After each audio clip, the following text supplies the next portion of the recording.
उस रात सब कुछ सामान्य था, एक साधारण ट्रेन, साधारण यात्री। लेकिन इतिहास कभी कभी चुपचाप लिखा जाता है। एक छोटा सा धमाका, इतना छोटा कि ट्रेन पटरी से नहीं उतरी, लेकिन इतना बड़ा कि कहानी बदल सके। अगर वो विस्फोट कुछ सेकंड बाद होता तो ट्रेन तेज रफ्तार में होती और शायद हम आज एक अलग कहानी सुन रहे होते। जांच ने बताया ये दुर्घटना नहीं थी, ये एक संगठित मॉड्यूल था, एक विचारधारा, एक योजना, और सबसे डरावनी बात, वो बड़ा हमला जो कभी हुआ ही नहीं, वही इस कहानी का सबसे बड़ा सच है। रात के लगभग 2:40 जब दुनिया सो रही थी और अंधेरा अपने सबसे गहरे रूप में जमीन को ढक चुका था, ठंडी हवा उस सन्नाटे को और भी गहरा कर रही थी, जैसे कुछ होने वाला हो। रेल की पटरियों पर एक साधारण सी पैसेंजर ट्रेन अपनी मंजिल की ओर बढ़ती जा रही थी, बिल्कुल अनजान कि कुछ ही पलों में सब बदल सकता है। अधिकांश यात्री गहरी नींद में थे, थके हुए, सफर से चूर। किसी को नहीं पता था कि आने वाले कुछ सेकंड उनकी जिंदगी हमेशा के लिए बदल सकते थे। और तभी एक तेज धमाका, जिसने उस सन्नाटे को चीर कर रख दिया। सिर्फ कुछ सेकंड, लेकिन उन्हीं कुछ सेकंडों में जिंदगी और मौत के बीच की दूरी बस एक धड़कन रह गई थी। एक कोच के अंदर धुएं का घना गुबार भर चुका था, सांस लेना भी मुश्किल हो रहा था। खिड़कियां चकनाचूर हो चुकी थीं, ठंडी हवा अब अंदर घुस आई थी, लेकिन इस बार वो सन्नाटा नहीं, खौफ लेकर आई थी। कुछ यात्री घायल थे, किसी के हाथ पर कट था, किसी के माथे पर चोट, लेकिन सबसे गहरी चोट थी अचानक आए उस खौफ की। लेकिन कहानी यहीं खत्म नहीं होती। अगर वो बम अपनी पूरी ताकत से फटता तो शायद ये सिर्फ एक धमाका नहीं, एक आपदा बन जाता। अगर धमाका कुछ ही सेकंड बाद होता, जब ट्रेन और तेज रफ्तार में होती, तेज अनियंत्रित रफ्तार, और उसी वक्त एक विनाशकारी विस्फोट, तो शायद भारत एक और बड़े ट्रेन नरसंहार का गवाह बनता। एक ऐसी रात जो इतिहास के काले पन्नों में दर्ज हो जाती।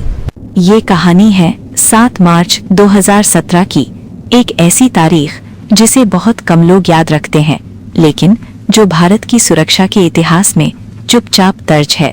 जब भोपाल उज्जैन पैसेंजर ट्रेन में एक छोटा धमाका हुआ, जिसे पहले साधारण घटना समझ लिया गया, लेकिन जांच आगे बढ़ी तो साफ हुआ कि ये कोई अलग थलग घटना नहीं थी, ये तो एक बहुत बड़े प्लान की पहली कड़ी थी।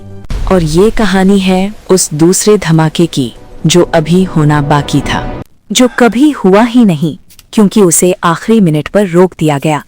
किसी ने समय रहते उस साजिश को तोड़ दिया। कानपुर के पास रेलवे ट्रैक पर एक बिल्कुल सामान्य सी रात थी, कोई हलचल नहीं, कोई चेतावनी नहीं।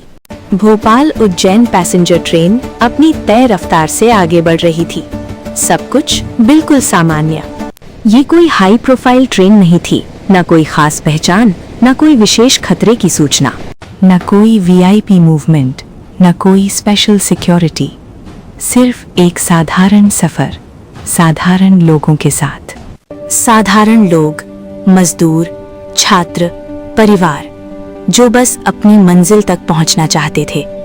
उन्हें क्या पता था कि वे एक ऐसी रात का हिस्सा बनने जा रहे हैं जिसे देश कभी पूरी तरह जान भी नहीं पाएगा। लेकिन ठीक उसी रात कोच D6 में एक कम तीव्रता का विस्फोट हुआ, छोटा पर बेहद खतरनाक संकेत। कुछ ही घंटों में ये खबर देश भर में फैल चुकी थी। टीवी स्क्रीन पर चमक रहा था ब्रेकिंग न्यूज। शुरुआत में इसे एक सिलेंडर ब्लास्ट बताया गया। कुछ लोगों ने कहा शायद तकनीकी खराबी होगी, लेकिन सवाल अभी भी अनुत्तरित थे।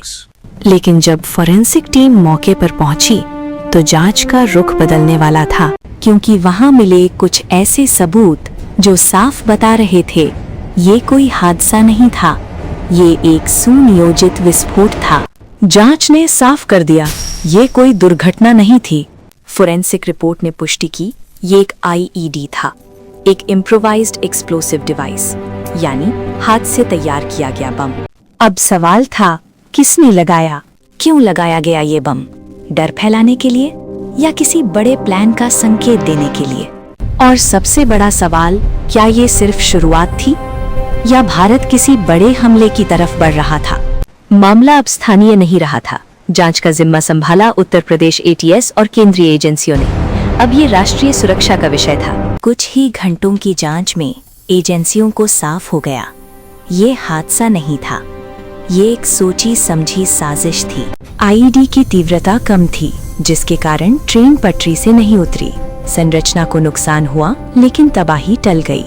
लेकिन अगर टाइमिंग कुछ सेकंड अलग होती तो डिब्बा पलट सकता था, और तब सिर्फ कुछ घायल नहीं, बल्कि सैकड़ों जिंदगियां खतरे में पड़ सकती थीं।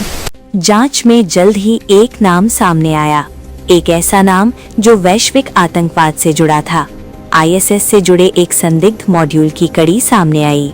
भारत में ये पहली बार था जब किसी ट्रेन धमाके की कड़ी सीधे तौर पर एक अंतर्राष्ट्रीय जिहादी संगठन से जोड़ी गई।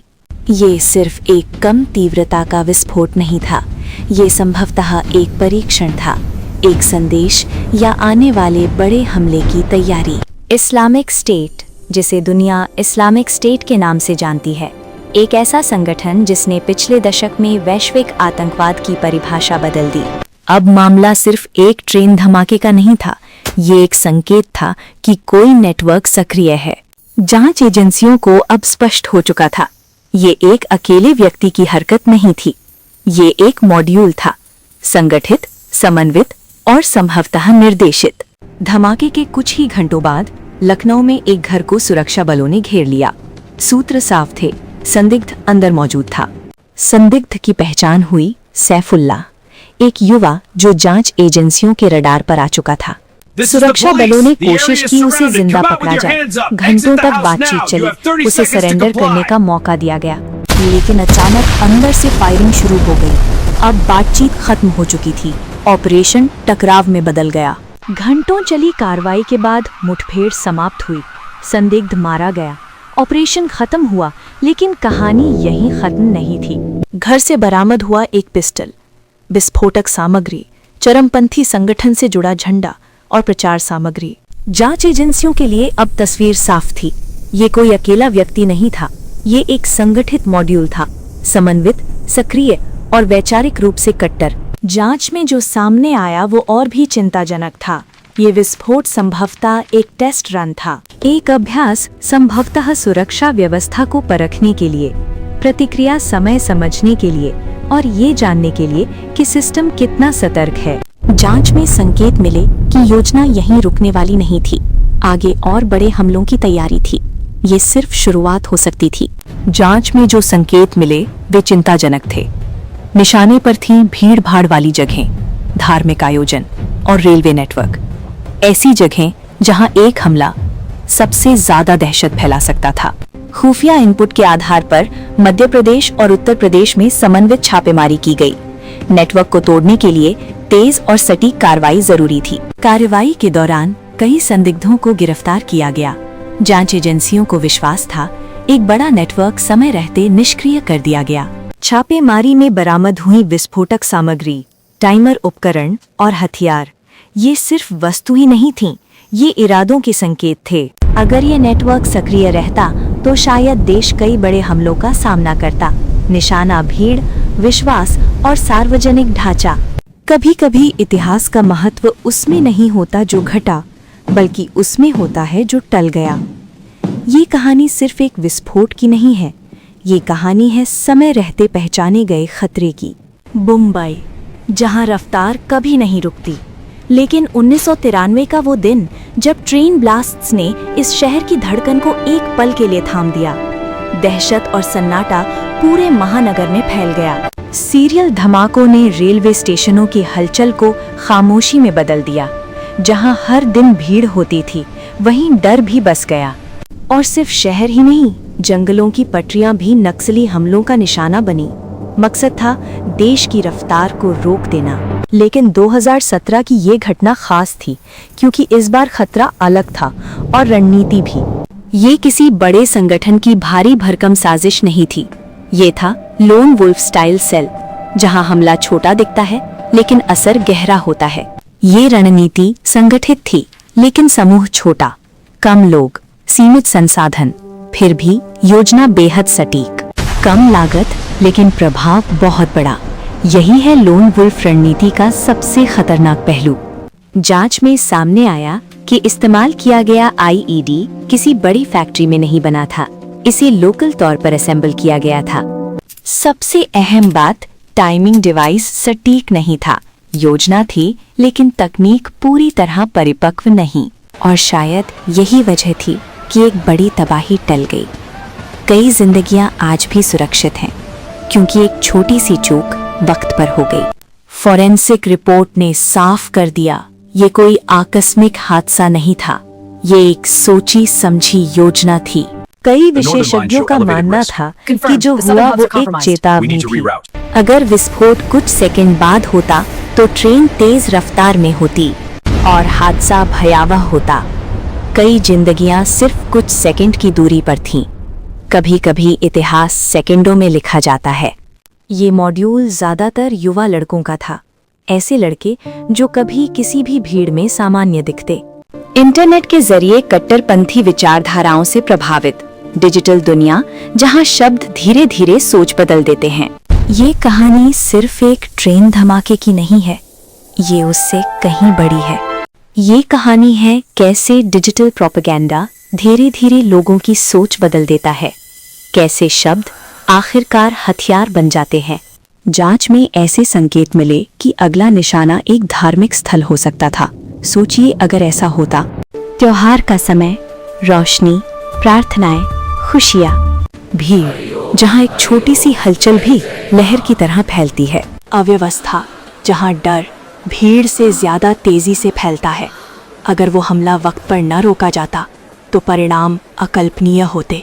और तब विस्फोट, बस एक पल और सब कुछ बदल सकता था। देश की सामाजिक शांति हिल सकती थी, विश्वास टूट सकता था और डर सीमाओं से बाहर फैल सकता था।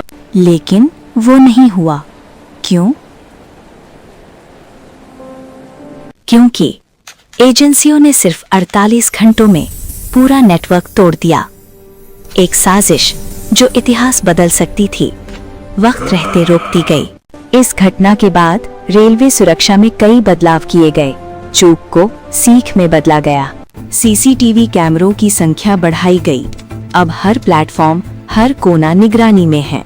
आरपीएफ और जीआरपी के बीच बेहतर समन्वय स्थापित हुआ। जानकारी अब पहले से ज्यादा तेज और प्रभावी तरीके से साझा की जाती है। खुफिया इनपुट साझा करने की प्रक्रिया और तेज हुई। अब प्रतिक्रिया घंटों में नहीं, मिनटों में होती है। ये छोटा विस्फोट एक बड़ा चेतावनी सिग्नल था, जिसने सिखाया कि सुरक्षा कभी स्थिर नहीं रहती, उसे हर दिन मजबूत करना पड़ता है। उस रात ट्रेन में बैठे यात्रियों को शायद आज भी याद होगा।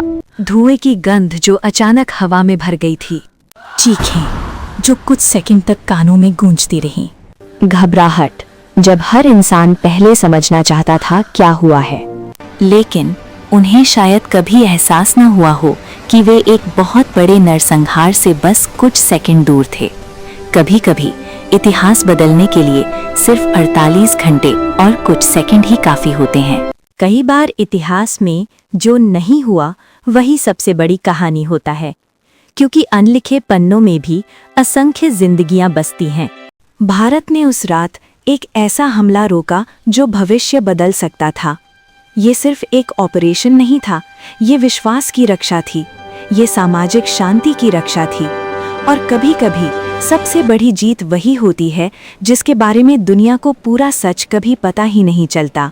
और ये कहानी याद दिलाती है, खतरे हमेशा दिखते नहीं, कभी कभी वे छिपे होते हैं बिल्कुल सामने। एक मामूली सा धमाका कई बार उसके पीछे छिपी होती है एक बहुत बड़ी साजिश, और इसलिए सतर्कता ही सबसे बड़ी सुरक्षा है।